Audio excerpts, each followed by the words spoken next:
Սոցիալականի մասին խոսելով անպայման պիտի խոսեմ նախադպրոցական կրթության մասին։ Մեր բոլոր սպորտ դպրոցները անվճար պիտի լինեն։ Մենք երեխայից գումար չպիտի վերցնենք իրեն ապագայում աշխարհի չեմպիոն կամ օլիմպիական չեմպիոն պատրաստելու համար։ Այսինքն մենք երեխայից փող ենք վերցնում, որ վաղը ինքը մեր քաղաքին ու մեր հանրապետությանը համբավ բերի։ Դա սխալ է։ Մենք չպետք է ունենանք ու մենք ունենք ծրագիր, որ 5 տարվա ընթացքում Գյումրիում չի լինելու տնական պայմաններում գոյատևող սպորտ դպրոց կամ վատ պայմաններում գոյատևող սպորտ դպրոց։ Բոլոր սպորտ դպրոցները ունենալու են միջազգային պրակտիկային համապատասխան պայմաններ, լավ մարզասրաններ, մեր մարզիչները պիտի ստանան արժանապատիվ ու արժանավայել աշխատավարձ։ Այդ համակարգն մենք ունենք մշակած։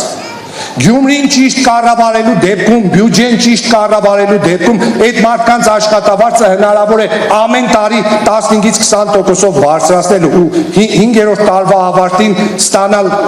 արժանավայել աշխատավարձ։ Պատկերացրեք,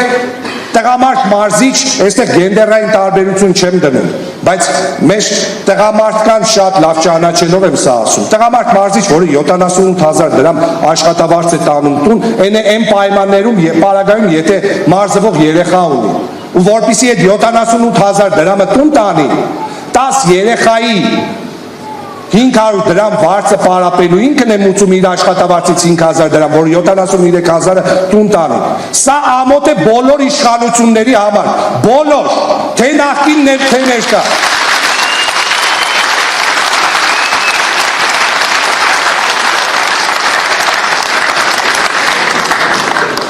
Բոլոր երաժշտական դպրոցները,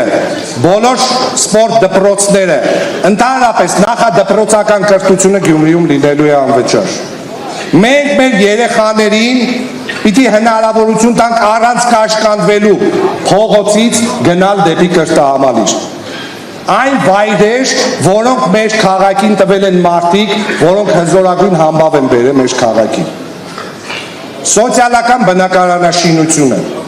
Տեսեք, ինչպես է պետք լուծել այդ հարցը։ Մենք այսօր քաղաքում ունենք բազմաթիվ շենքշինություններ, որոնք ճիշտ չեն օգտագործվում, լքված են, պետական բալանսի վրա են, տասնամյակներով չեն օգտագործվում, մարդկային շունչ այնտեղ չի մտնում, շենքը քանդվում է, քայքայվում է, բայց մեր ժողովուրդը տնակներում է ապրում։ Պետությունից պետք է այդ շենքերը տեղափոխել համայնքի տիրապետության տակ։ Տեսեք, շենքեր ունենք, բուլվարային թաղամասում ռադիոտեխնիկայի շենքը, մանկավարժական քոլեջի շենքերը, այդ շենքերը վերականգնելուց հետո մարդկանց տների հարցը կարելի է սկսել ինտենսիվ լուծել։